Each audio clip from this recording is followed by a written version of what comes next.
Jesus sent him to confirm his power. I've got all power. All power is given unto me in heaven and in earth.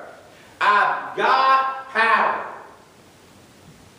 Let me say, he would send him to confirm. He said he confirmed his pursuit. He confirmed his power. He confirmed his pursuit. The gospel, resurrection from the dead, and the gospel is preached. And confirmed his promise. And it's what he says. Now, here's what he says. He said, blessed is he. Let me find that. Chapter 11, verse number 6. And blessed is he whosoever shall not be offended in me. There's a blessing for you. Don't get offended. Three things. His power. Spectacular confirmation. We'll find this. Jesus answered and said unto them, go and show John again those things which ye do, see, hear, and see. I want you to know this real simple. They're observable things sometimes. They're things that you can see. They're things that you can experience. There's things you can hear. Somebody asked me, as a matter of fact, it was Brother Glenn Earls who was here with us Monday night.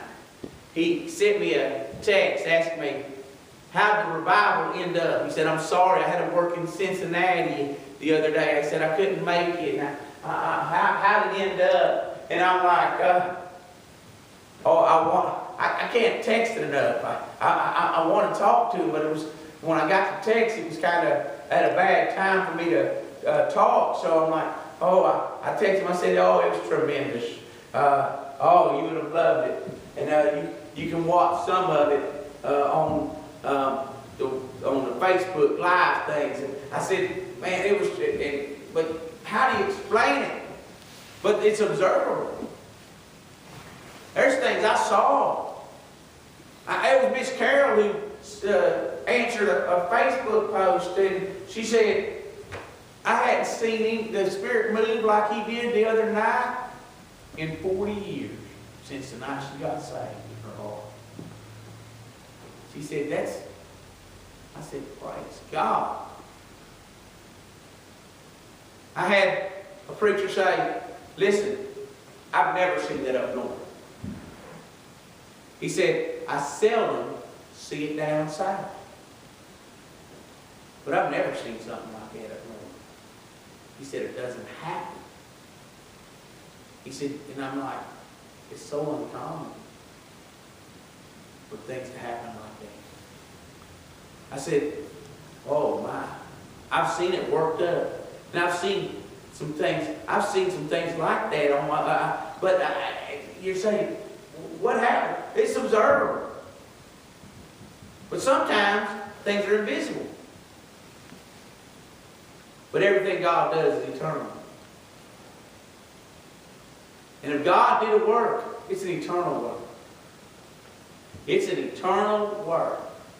Now let me give you these things about the confirmation of His power, of His pursuit, and of His promise. Here He said, my power. Don't tell them what you've seen, hear, and see. The blind receive their sight. I've got power to make people be able to see things that they could not see before. The lost is blind. Their eyes don't see, because the God of this world has blinded the minds of them which believe not. He said, guess what? Jesus said, I've got power that the blind can see. People will see things and they'll say, whoa, I never saw that before.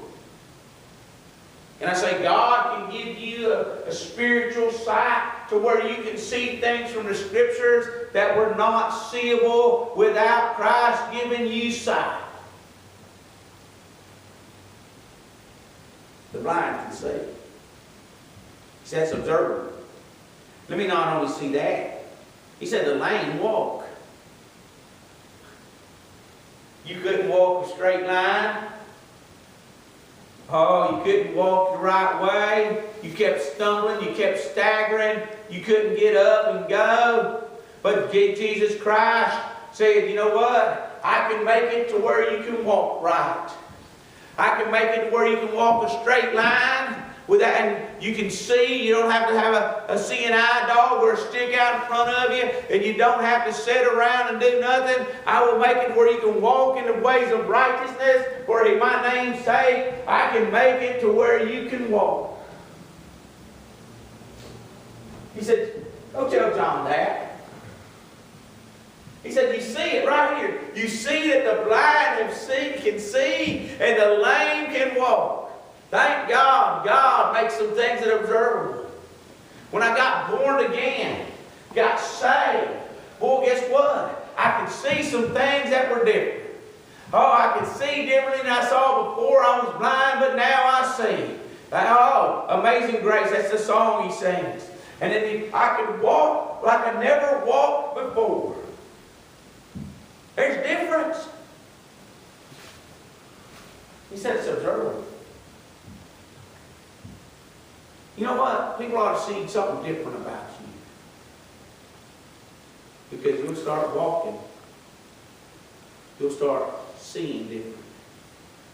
Not only do I see that, the power, His power. His power. There's observable power. The sight, the blind receive their sight. The lame walk. The lepers are cleansed. Hey, think about that. That sin that was destroying you, that people said, oh, look at him. He's caught up in that drunkenness. He's caught up in that pornography. He's caught up in that.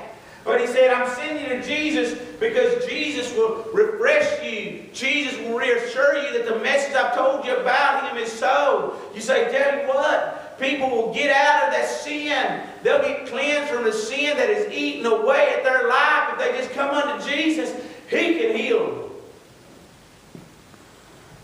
That bitterness that people start seeing in your heart because it comes out of your mouth. And Jesus can heal it. Oh, that pride that you have that's consuming away your life, and your friends who say pride, arrogance, evil way. They're saying, that boy, or that girl, I don't want to hang out with them because they're always about themselves. Jesus will heal you of that leprosy that's eating away at your life. It's observable. The deaf hear. The deaf hear. He said, you know what? When people are talking to you, you're not saying, I don't understand what you're saying. Well, that doesn't make sense to me. All of a sudden, you got some hearing. Say that again. What? You're saying that? He says, no. The deaf will hear. It's observable.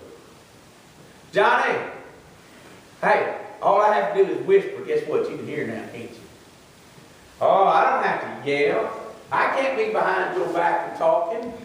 No, sir. You can hear. You say, what's happened? Hey, when somebody can hear, you don't have to say it 5 times to get them to do it. They hear. I'm telling you, it's observable. His power, His pursuit. His pursuit was not just to get the deaf to hear, the blind to see, the lepers cleanse, and the lame to walk. But His pursuit was to give good, new, fresh life. A brand new life.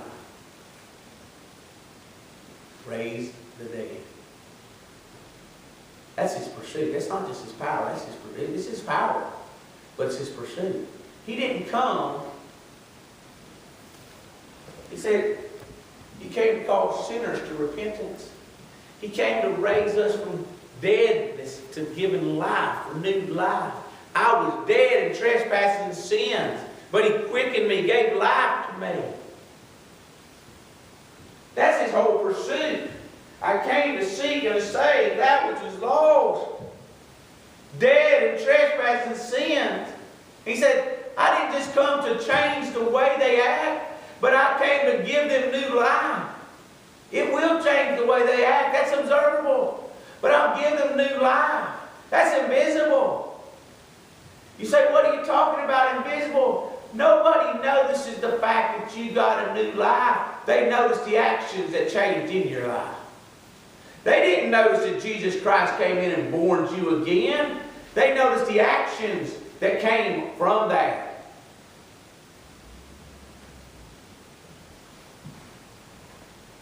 That the gospel is preached. See, that's observable. Oh, but it's not. People don't realize it, that you heard the gospel. They realize an action happens. You're cleansed, you're walking, you're seeing, you're hearing right. They see those things. But God does a work that's invisible inside your heart, where nobody else sees it. And you're living a life. Even if you've not gotten a new life, you're living a life you can't get away from what you heard. Because the gospel seed is planted down in there. And you're saying, oh, I don't want that in my life. But God's saying, oh, it's there. And someday when you find yourself sorrowful, brokenhearted, discouraged, and you're weeping, God brings back to remembrance that preaching. And you're saying, dear God, save me. Oh, that's why it says train up a child in the way he should go when he's old and not depart from it. He can't get away from the training he's been taught. She can't get away from the training they've been taught. You just can't get away from it. So, for parents whose children have gone astray, it's real simple. If you train them in the way they should go, if you've given them the gospel, preach the gospel, there's something inside of there that's invisible to the world, but it's going to do a work and it's doing something. It's germinating in that thing there. Germinating. And it's getting fed with the life, and all of a sudden it's sunk down. Oh, it's like a little piece of sand that's over there in an oyster. And guess what? God says, I'm going to do some work on that thing. And that's going to get irritated. That's what happens. And guess what happens? Oh, God's working. And He comes to where He's making a pearl. Praise God. I might preach that one of these days. How God makes pearls. When the pearl of great price starts making pearls of great price. Hallelujah. But I'm just trying to tell you, His pursuit, the gospel's preached. He gives life. Then His promise. His promise. Blessed is he whosoever shall not be offended in me. That's eternal. That's eternal blessing. Don't give up. Don't quit. Don't be offended. Don't get tripped up and stumble because life gets rough, because you get thrown in prison, because your master dies. Don't let that shake you up. There is a blessing for those who do not get offended in Him, who just stay by the stuff. Who just stay there and watch the stuff while the other ones are out fighting the battle. And you're saying, I can't fight the battle anymore. I can't go out knocking doors anymore. I can't hardly read my Bible like I used to. I'm just listening. I can't hear it on the tapes like I used to. Because you don't have tapes, you have CDs and MP3s. And all them other things. I mean, but you can't. My hearing's going away. My able to read's going away. But you're saying, I'm just going to stick here and pray, and you're sticking by the stuff, and God says, guess what? You get the same reward everybody else gets. There's a blessing for those who don't get offended in Him. Amen. It's eternal. Everything He does is eternal. I just want you to understand it's a spectacular confirmation. It so got gooder and gooder. It got so much gooder, and Jesus said, guess what? Why don't you go tell John what I told you? Why don't you go show John what I showed you? Why don't you go let John know, hey, I understand, it's all confirmed, don't worry, it's going to be okay. We'll make it because we're going on with Jesus. Hallelujah. We're going to start obeying Him just like we were obeying you. We're going to start learning from Him just like we were learning from you. Oh, we're going to, hey, when there's nothing left to do, the one thing you ought to do is get people to go to Jesus. Thank God for that. John sent them to hear and see. He sent them to go and show. Go and show John all these things. Let him know. Don't worry, John. You might be departing. The time of your departure may be at hand. But it's all right. What you said, we believe. Because we're not just heard you, but we've seen what Jesus can do. We did what you said. We went to Him. He's confirmed. John, don't worry about it. It's all right. And John, let me just tell you this one other thing. As we were leaving town, before we were getting ready to come back here, we heard him preaching to those other crowd out there. And you know what he said? He said, John's the greatest. Of all time, there's never been a greater than John the Baptist. Of all the prophets. He said, we were leaving town, John.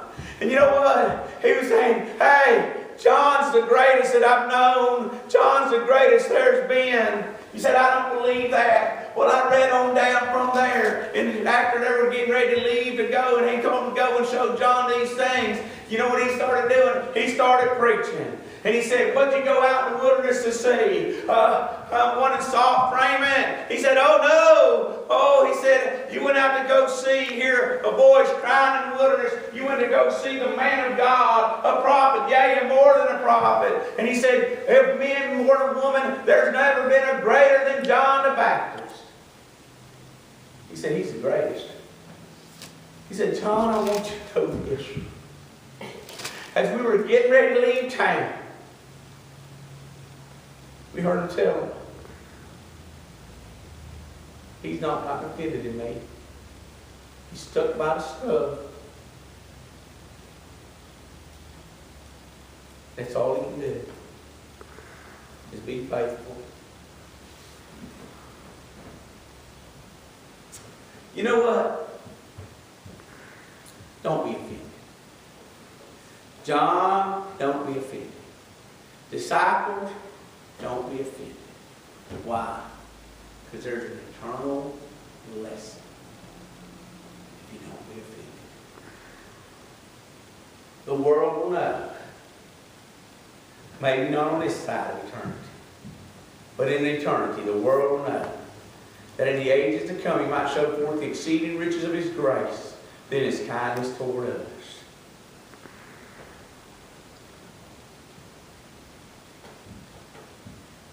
What do you do when there's nothing left to do? When the time's frustrating, the situation's frustrating, the situation's fixed, there's nothing else we can do, and you knew it was going to happen, just like your time of your departure is at hand, when it comes time for death, what can you do? You can send them to have a message that you can send them to Jesus for confirmation. You can have them tell them, listen, don't look to me, but look to Jesus to be your new master. Change masters. And if they get to Him, they'll find out He's got power. He's got prestige. He's got a promise. You know what? As their leader, to come back and tell you what they learned from Jesus, they'll say, He's one of the choice vessels that I've chosen. The men, born and women, on this side of eternity, He's one of the choice vessels because He did exactly what He's supposed to do. Send people to Jesus. Father, I pray.